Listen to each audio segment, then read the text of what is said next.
All right, welcome to the Happier Hour, Philosophy to Help Life Suck Less. I'm very excited about this episode because this is unlike any other episode I've ever done before. If you have listened to the show before, you know that the usual format is that it's in front of a live audience. I usually have an academic philosopher and someone who I call philosophic-ish, and we do interviews and then do an audience Q&A, and each person's tied into a philosopher, and there's a theme, and I research for weeks and all of that. But, you know, that's been done. So what happened is about 24 hours ago, actually less than, I got a notification asking if I would be willing to jump in to replace a podcaster for something called Podcast Row, which is, I think, a really cool project. We are here at Stand Up New York, and it is a sort of a like masterclass isn't the right word, conference isn't the right word, I don't know, but it's back-to-back interviews with entrepreneurs and people doing really interesting things, and they are going from one podcast interview to another. So there's about, I don't even know, like 8 of us podcasters, all with different shows. And so I feel like this is kind of tying in my entire background because I was an understudy when I was an actress on Broadway. That was my Broadway debut. And that, I think I only had an hour notice. So, you know, there you go. Plus podcasting and philosophy and entrepreneurship. So that's enough about me. It's also 9 a.m. I'm used to doing this with a cocktail in hand, not coffee. So this is going to be, thank you so much for being the first to jump in. So the first guest that I have sitting across from me right now is Jim Caruso. Now, welcome, first of all. Thank you. Thanks for having me. Yeah, pleasure. So normally what happens at this point is podcasters will read your bio that you sent, and, you know, we're going to do something a little different. I have it here. I promise I'm not, being lazy.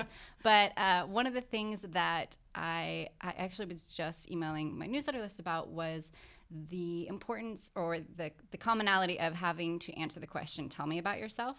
Mm-hmm. So I was interviewing with agents. I had like 10 of them back to back, and you had 2 minutes to just tell me about yourself. And then, now I'm like submitting my play for festivals, and it's literally like, in one page, basically explain everything about you, what you believe, what you want to do. So if you don't mind, I know, again, it's first thing in the morning, but if you would just start with like 2 minutes, just tell us about yourself. Sure. Yeah, sure. So first of all, thanks for having me.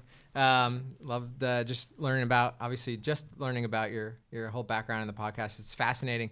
So you're absolutely right. I think we were just talking about mission statements. It's almost like the same thing, right? How do you develop a mission statement for yourself, which doesn't come across as contrived and inauthentic, and actually, let you say who you are, but at the end of the day, still get your point across. It's something I do every day, telling the story of our business. Don't get to tell the story of myself a whole lot, but I think it's interesting, and I think a lot of what today, hopefully will come out of that, right, is a little bit more of the background and less of the company side. So, in a nutshell, entrepreneur, started a couple companies throughout my career. First one was right out of college with my father, actually, who started a couple companies.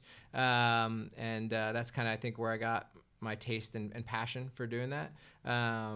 Since then, I've worked in a whole variety of industries, mostly in technology, and most in the last 9 years or so in advertising. So I spent a lot of my time in digital media and digital advertising, building out software, building out technology. I guess that's the end result. The goal of all of those things was really to help, change the way people work, help make things easier for both, our clients or the people that worked at the company. And that's kind of always been my personal mission, right, I'm a problem solver. I just get in there and try to find ways to solve problems, and in whatever form that may take. And outside of that, I have a family, 2 kids, a dog, and spend a lot of time, pretty much every time I'm not working is spending time with my family.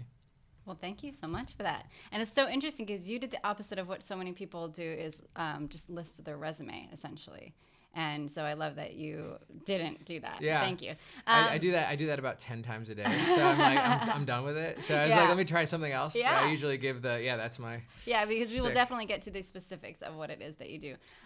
Would you mind, so you mentioned that you are a problem solver. Can you think of a story from maybe your childhood, teenage years, something from a long time ago that illustrates like when you first realized that you're a problem solver, maybe? Yeah, I think so. It's funny. I watch my son play now, and he's 5. And he constructs these like elaborate stories, and like he basically, he does a lot of self play, and it triggered a memory of mine, which is like that is how. And I was an only child Me too. at the time. Yeah, yeah.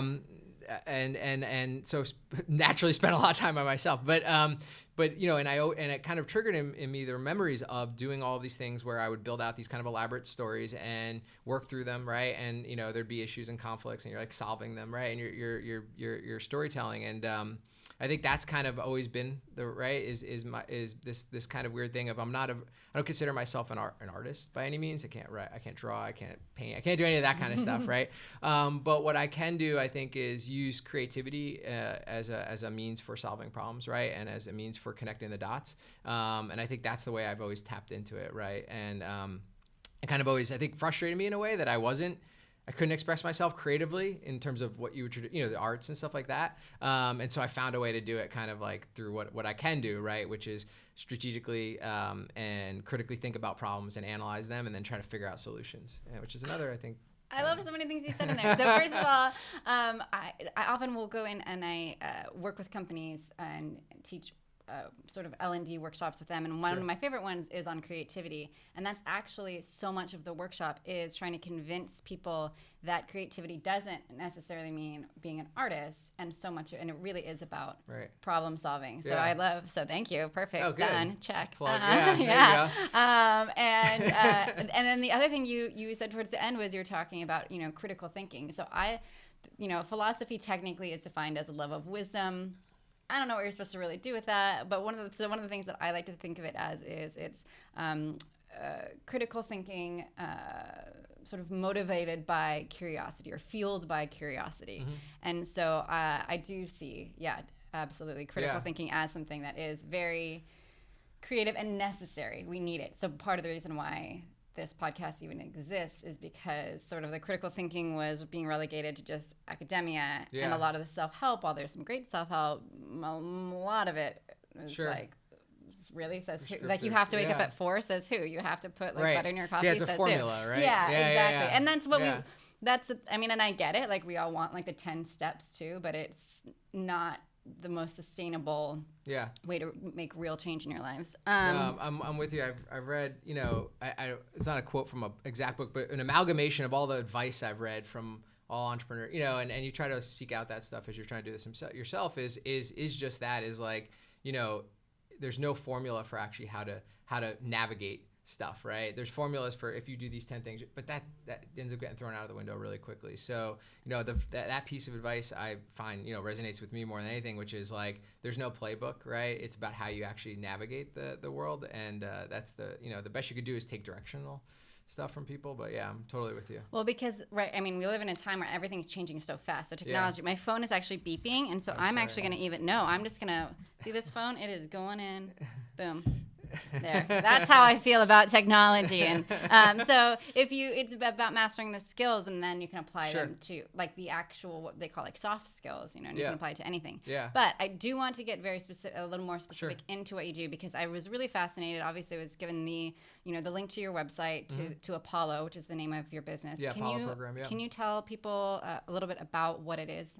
And what it does? Yeah, sure. Yeah. So we're a technology company that sits at the intersection of media, creative, content, and consumer behavior. So we mine and analyze and understand real-world behaviors about people. We use that information to arm companies and brands with knowledge about how to do better marketing. So in a nutshell, there's a lot more to it than that, which I can give you a little bit of background on, which is when I got into this industry, in the advertising industry, and I don't know if, the example is easy one. If you've watched the show Mad Men or anything like that, and they've shown, it was in the 50s, set in the 50s and 60s. A lot hasn't changed since then, right? There's a lot of, we're going to make broad-based assumptions about what we think people care about. As a brand, we're going to try to articulate our value proposition, our mission to you, and hope that you find it relevant. And if you don't at first, we'll continue to hammer you over and over again with that message until you maybe change your mind. You talk about these transformative ideas. There's ideas that are transformed through technology, right? Where someone comes up with a brand new piece of technology like Tesla. Great, I've now designed a better battery. I'm going to change the way cars work. Then you have people, and this is more where we fit, which have said, well, there's other ways in which you can transform things, and it's not by building new technology necessarily, but by looking at the world a little bit differently, right? And what we did, and me and my team, is really set out on a mission to say, instead of this kind of top-down, highly, very, very broad method of advertising, we need to be super focused on creating relevant connections between brands and consumers. And I think we were a little bit maybe early in this, but now you actually see this come up more where people go, I don't, when I'm choosing what product to buy, I'm going to buy it based on what the brand stands for more than, what the name or the logo looks like, which is like, you're shaking your head. Yeah, it's like, something that kind of is mainstream now, but 3 years ago even, it was not. And I think that, there's been this kind of weird space where you have companies who continue to operate in the same mold, and then you have companies who operate in a way whereby which they target you over and over again with ads and kind of convince you to do something. And in the middle of that sits what I think is this huge white space of how do you find out more about people than we ever knew before and use that information not to just bombard them with relevant or irrelevant information, I should say, but very focused and tailored messaging, and that's what we've set out to do. So that when I'm on Facebook, I stop constantly getting messages about I don't know, men's razors or something when that doesn't have anything to do with me. But it's so funny because as you're talking, I'm like, Aristotle, because so much of what he contributed was sort of the genesis of what we call the scientific method now. Mm-hmm. And so he was really fascinated with trying to quantify and qualify things. And so the idea of, it's weird to think about that, prior to him, knowledge was just knowledge. There weren't different branches of knowledge, and, animals were just all animals. And so it's sort of the early way of he would and write down and make all these observations and really create all these data points. And a lot of the stuff he got wrong. He thought, our brains were in our hearts, basically. But a lot of the stuff actually weirdly turns out to be true. Sure. And I find that really fascinating. And actually, so like I said, I went to your website. Yeah. And it also actually, it's funny because that actually did remind me also of, because your website says very prominently on it. Yeah. What we don't know is more than what we know. Right? Yeah. What we don't know is greater than what we do know. Yes, yeah, exactly. I love that. Got it. Yeah. So Aristotle said, the more you know you don't know. Yeah. So I mean, it's just all weirdly we weren't. in. Hopefully, it didn't infringe on a copyright. Yeah, I think that time has definitely passed. Yeah. But it's really interesting because obviously that brings in, we live in a time where, this is why I think every company needs to have a philosopher in resident, because when you're talking about gathering data, you're either take or? your pick, either or. Okay, great. I'm like, more coffee. No. When there's a lot of obviously ethical questions that come up with Absolutely. that. So one being, how do you get the data in the first place / data? And then two, what do you do with it? So how does Apollo approach that? Sure. Those are two questions absolutely at the center, right, of the company, and of I think right now a lot of things around media in general, right? So there's two things to think about. One is I think people often do forget, or I think it's hard for people to wrap their heads around why the internet is free.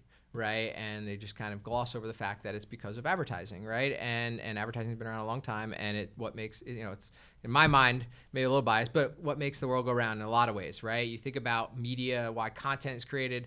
A lot of this is on the backbone of being able to monetize those audiences through advertising. And so as you think of the world through that lens, you start to go, well, we have to find a way to disrupt this in a way that's both responsible and ethical, right? And to your point, so we've done two things. One is we've approached it differently than a lot of people, but we've done so that the core of the mission is about privacy first, responsibly sourced data about people. So when we talk about finding out about people, you want to do it in a way where there's an acknowledgement both that person is giving you that data, right? But also that you're going to, the onus is as much on you that you're going to use it properly, right? I think a lot of the problems that have come out recently in terms of privacy have been not only because the consumer feels as if they haven't given consent, right? Or that they don't know their data is being tracked, but more because of the use of it, right? And you mentioned being followed around on Facebook, right? That's a really good example of how not to do this,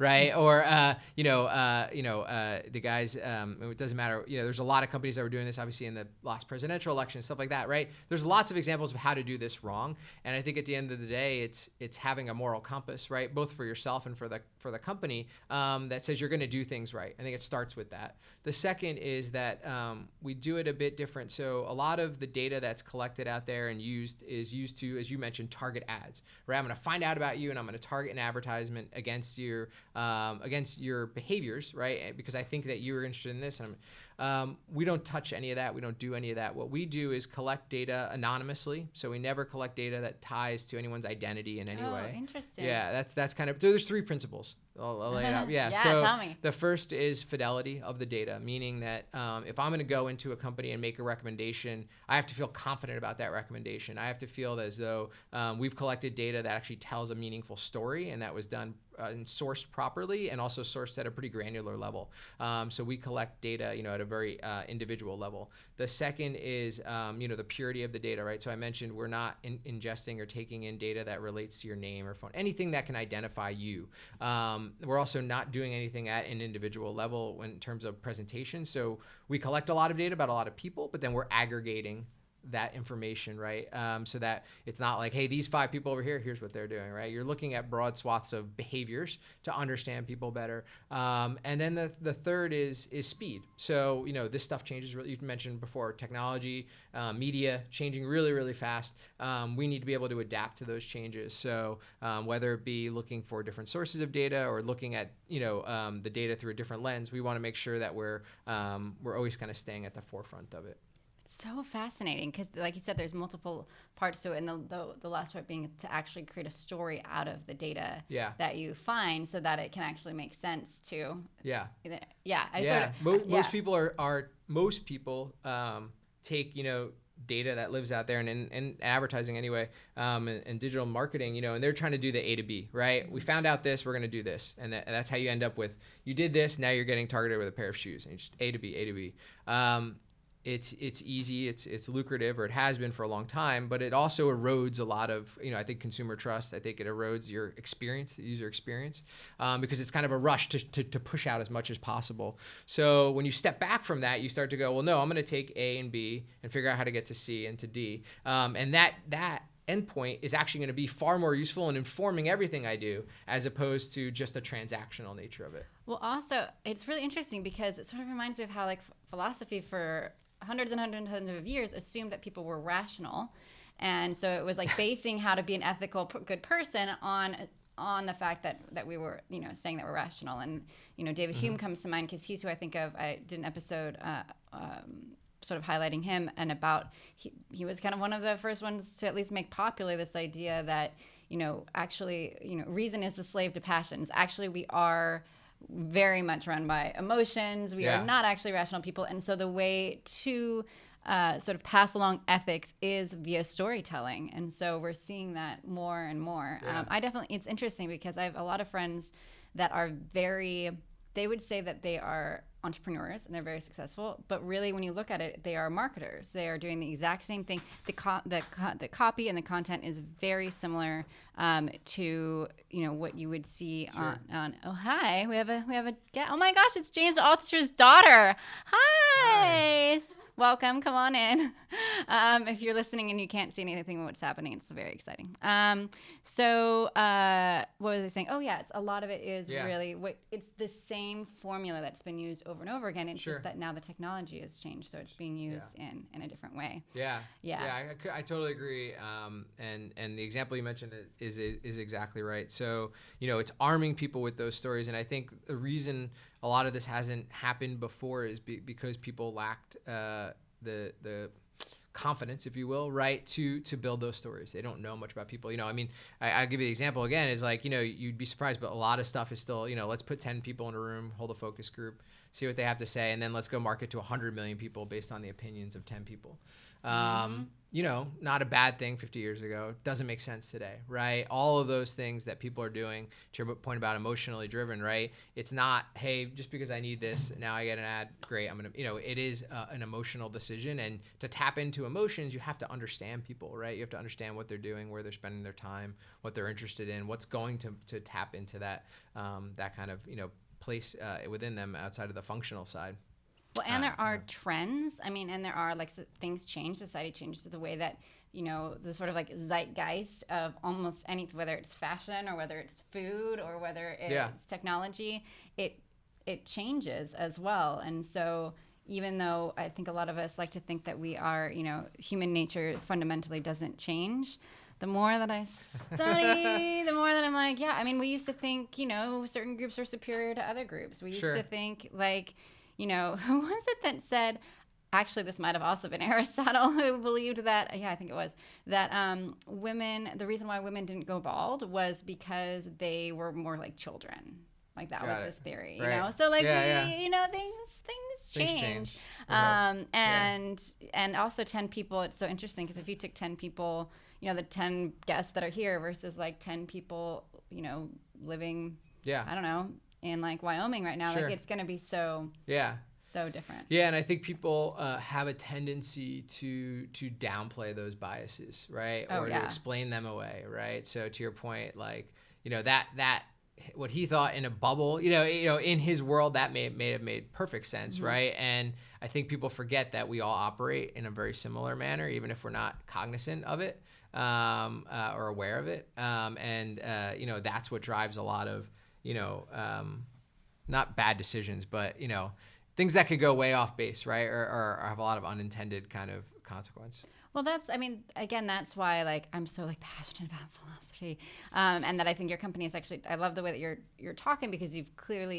do engage in critical thinking and you do engage in Socratic dialogue, whether that's what you would call it or not. Yeah, I will now. Yeah. Well, so even on your website, I noticed that. So what I really liked was, again, very prominently, you ask a series of questions. So you've already gotten into the mindset of, you know, your potential client or consumer. Yeah. And you ask questions that would be coming up for them. And I was like, oh, that's so smart. And I was like, wait, but that's like an FAQ. But I was like, there's something about the way that you didn't call it an FAQ. You didn't stick it at the, you know, as like sort of like a back page kind of thing. Yeah. It wasn't like reading the fine print. It was prominent. And it was up front, and the questions were slightly deeper. Obviously, I will link to the website if you want. Actually, why don't you just say it? Oh, yeah. It's apolloprogram.com. I like to say that we got lucky with the URL because in the 1960s, there was no internet. So someone just forgot somehow to claim that URL. Fair. Yeah. But, you know, I wish more companies would do that, would be very, you know, upfront with, because that is, again, that's what the basis of philosophy is asking questions and trying to answer those questions. So even so often people are actually, companies and organizations, but also, I mean, they're made of people, are assuming they have to have all the answers and have the right answers and lead with the answers instead of leading with the questions. And I think that I love it. Yeah. I'd rather have a company. Obviously, because it really resonates, obviously, with me, and what we're doing, it's fun. And the example I was thinking of when you're mentioning that is like we were, you know, have you ever done one of those escape rooms? Yes. Escape whatever it is. Yeah. And we did one with one of our clients. Actually, it was like a team building thing, and we were going through it, and I kept asking like, why are we doing that? Why? And he's like, you're the only one in the room asking. He's like, that's so like you, like that you'd be the guy that I say, why are you doing that? Why are you opening there? Why are you doing that? And everyone else is just trying to scramble to find the answers. So I was like, oh, and then when he said that to me, I kind of like dawned on me. You know, I was like, oh, I guess that's kind of how we approach all this stuff. Yeah. And it's hard because not everybody likes that, you know? I mean, Socrates was not popular. He was considered extremely annoying because it was like anytime anybody did anything, he's like, why are you doing that? Why, you know? Yeah. And immediately, you know, it's just human nature to sort of be like, you know, why are you asking me a question, you know? Instead of going, oh, why am I doing that, you know? No, you're so right, and I think, you know, in the, you know, advertising, and I think most business, I don't think this is, you know, abnormal to a lot of industries, is like there is an expectation of I know, and we can't use it on the website for obvious reasons. But one of our favorite quotes, that we use, and one of the favorite scenes in any movie I have is in Moneyball, where right, and he's standing there and he's with the scout and he's like, you're there saying I know, and you don't. You don't know, right? And it's a very scary thing because people are paid to. You're assuming they have the answers, and so we have to try. We have to balance that. It's super hard. You're absolutely right. Like we have to balance going in there and arming our partners, our clients with knowledge, but doing so in a way where it doesn't come across as arrogant or blowing everything. Trying to tell them they didn't know anything, right? You have to tread this like really fine line. That doesn't go well if you go and you're like, you know what? Actually, you guys know nothing. Everything you've been doing is wrong. Yeah. Why are you even in this? Yeah. No. No. And it's not. It's an evolution, right? You have some. I use this word all the time. So obviously, is hypotheses, right? And that's how we approach actually all of our engagement. Is like, hey, you guys have done things up to this point. We have some hypotheses. Now let's go look at those hypotheses and test them against the data. And that's actually like our process for engaging and working with clients. That's so great. And I'm curious to know a little bit more about the process of how much of it is experimentation at all at this point, or is it pretty clear the systems in place that you have when you're gathering the data and then creating the story around it? Is it more like scientific and mathematical and very straight, like A plus B equals C, or is there an element to it that it is a bit of an experiment and you kind of have and you're tweaking as you go? It's definitely more of the latter. So it's definitely an experiment. It is. I know it's a kind of overused saying of art and science, but I call it science and storytelling because that's actually what we're doing, and it's super hard to be honest, right? Because the data, the system is not going to tell you that because these people like these three things, they drive these cars, they read these websites, they listen to this music, therefore you should do X. No one's going to tell you that, right? You have to interpret that from the data. So I'd say, from a data and an insight perspective, we have thousands of attributes and all these different behaviors that we can look at from a very, very high level, like age and income, demographic stuff, all the way down to you were reading this article and it had negative sentiment around this brand when you were reading it. So at a very, very granular level. So that part is very, very structured. What is still the other side is that interpretation of it, right? I have to make sense of this in a way that isn't in a vacuum, right? Because at the end of the day, I'm not just out there trying to like build profiles of people and create all this segmentation for the fun of it. It's to solve a business challenge, right? It's to answer a question or solve a problem. So you have to be able to take all of that structure and then kind of tie it all together. And that's what requires A, human intervention, but B, a lot of creativity. And is there sort of a common question that you're seeing asked more and more that companies are most interested in? Like, what do they want from us? Yeah. What do they want to know about us? I think it's good. No, I think at the end of the day, there's a few things that transcend we work with clients across all different kinds of verticals, and I think it's similar to the quote that's on our site, right? But they go, we don't know what people care about, and we don't know how to be more relevant as we communicate with them. Can you guys help us to narrow and focus in on what are people doing, what do they care about, and how to build that relevance? I think that transcends anything. I think the questions are what you would expect. Where do these people spend their time? What kind of things are they interested in? Those become the outputs, but it really is building out profiles where otherwise you're just guessing, right? So a client who's in, as an example, right, a client who's in sports, right? They might go, well, all right, we have a product that caters to a sports audience. We're going to target people on major sports sites and okay, great, right? But that still leaves a huge gap of knowledge as to all the other ways that we could be communicating with them, that we could be relevant to them. And they look to us to solve that gap, and I think it's more prominent when there isn't even a direct touch point between the brand and the consumer, right? So a lot of brands that aren't direct to consumer, that don't have the ability to go and even collect data or learn about their customers, they're even in more dire need of that kind of information, and in a way that is through this lens of, as I mentioned, like what we call observable behavioral data. So instead of us asking a bunch of people and getting biased answers back, we're out there observing them in their natural behaviors, and then interpreting that. So some things never change. People want to know what makes other people tick. Yeah, that's right. Yeah, it's a much more elegant way than my rambling. You can steal it and add it to your website. No. And so I know we're running short on time. So just sort of last question to sort of bring it all together and get to know you just a little bit more. What drives you, like when you wake up in the morning, to, you know, put these companies in touch and with the consumer? Is it, you know, I mean, and it's fine if like that's a paycheck to help you live the life that you want to live. Yeah, no, sure. I mean, absolutely not, you know. But yeah, what motivates you or excites you about what you do? Yeah, no, I think about this a lot, like every day when I wake up. No, seriously, because you, as an entrepreneur, and really it doesn't have to be entrepreneurship. I think people bucket it as anybody, right? You know this as well as anyone from, you know, what I've learned about your experience and what you do is like you get a lot of no's, you get a lot of you have to have a reason and a purpose, right? And at the end of the day, I think the purpose behind this and you know, not giving up on our mission as we, you know, as we're still relatively early in it, has been that I just think this is a better way to do it. Right? I truly believe that this is a better way to go about building marketing communications, and I think it's ultimately better for the brands, but also for the consumers. And you know, I don't want to give up until I've kind of, you know, proven or disproven that. Because you're a problem solver. Yeah, that's right. Well, thank you so much for joining me and being my first guest here on Podcast Row. I'm sure that the next 7 interviews that you have today will be great. Thank you very much for having me. I really appreciate it. Nailed it.